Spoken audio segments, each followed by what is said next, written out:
తల్లి 5 రోజుల్లో సుమారుగా 1000 కోట్లు విలువైన అంటే మార్కెట్ వాల్యూ 1000 కోట్లున్న భూమిని ఉచితంగా ఈ రోజు ఎన్డీఏ ప్రభుత్వం మీకు అందజేస్తుంది తల్లి. అంతేగా తల్లి, ఇక్కడ చిల్లపల్లి గారు ఉన్నారు, ఆయన మెడికల్ డెవలప్మెంట్ కార్పొరేషన్ చైర్పర్సన్.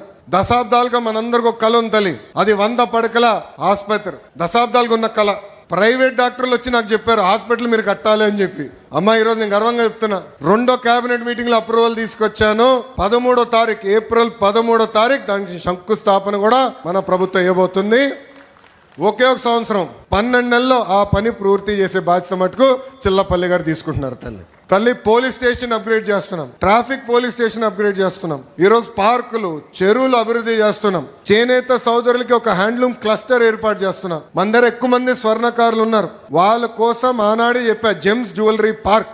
అంటే బంగారం మన ఏమన్నా ఆభరణాలు ఏమన్నా డిజైన్ కానీ తయారీ కానీ అమ్మకాలు మొత్తం ఒక మంగళగిరి నియోజకవర్గంలో జరగాలి, మెరుగైన పని మనోళ్ళకి తెలియాలి, స్కిల్ డెవలప్మెంట్ జరగాలని చెప్పాను. దాన్ని కూడా స్వీకారం చుట్టాం తల్లి. ఇలా అనేక అభివృద్ధి కార్యక్రమాలు మేము చేస్తున్నాం. నాది ఒకే లక్ష్యం, తిరిగి మళ్ళీ మీ దగ్గరికి వచ్చినప్పుడు ఏ హామీలు అయితే నేను ఇచ్చానో మంగళగిరి నియోజకవర్గంలో అది నిలబెట్టుకుని వస్తానని ఈ సభాముఖం మీ అందరికీ నేను మళ్ళీ హామీ ఇస్తున్నా. మీరు ఏ బాధ్యత అయితే నా పైన పెట్టారో అది ముందలు తీసేందుకు నేను సిద్ధంగా ఉన్నా. ప్రతి మంగళగిరి ప్రజల్ని నా గుండెల్లో పెట్టుకుని నేను కాపాడుకుంటా, నిలబెట్టుకుంటా.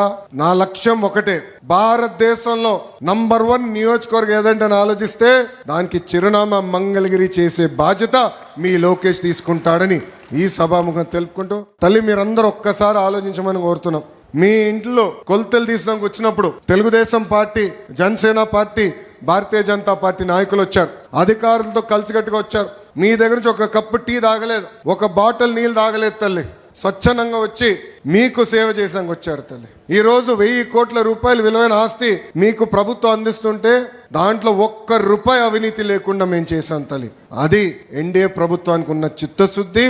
అహర్నిశలు మీకోసం కష్టపడడానికి మేము సిద్ధంగా ఉన్నాం. ఆనాడే చెప్పా, మీకు ఏ సమస్య ఉన్నా మా ఇంటి తలుపులు 24 గంటలు మీకు తెరుచుంటుందని ఈ సభాముఖం తెలుపుకుంటూ నాకు ఇంత అద్భుతమైన అవకాశం ఇచ్చిన మంగళగిరి ప్రజలందరికీ పేరు పేరున నా హృదయపూర్వక ధన్యవాదాలు తెలుపుకుంటూ మీ అందరి దగ్గర నుంచి సెలవు తీసుకుంటున్నా.